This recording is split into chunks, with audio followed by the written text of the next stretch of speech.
আপনি আপনার ভাষায় লিখলে হবে।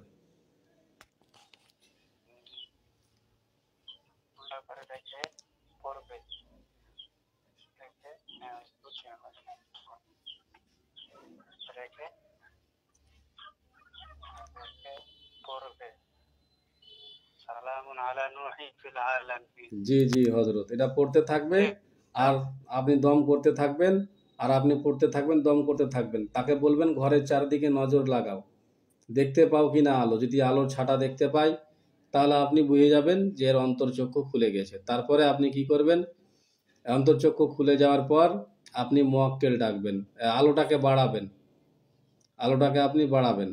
কিভাবে বাড়াবেন? দম করে দিবেন, আলোটা বেড়ে যাবে। তারপরে হাতটাকে, আঙ্গুলটাকে সরিয়ে নেবেন। শুনেন, সরিয়ে নেওয়ার পর আপনি রুগীটাকে এবার তুলা রাশি বানিয়ে নিলেন বা অন্তর্চক্ষু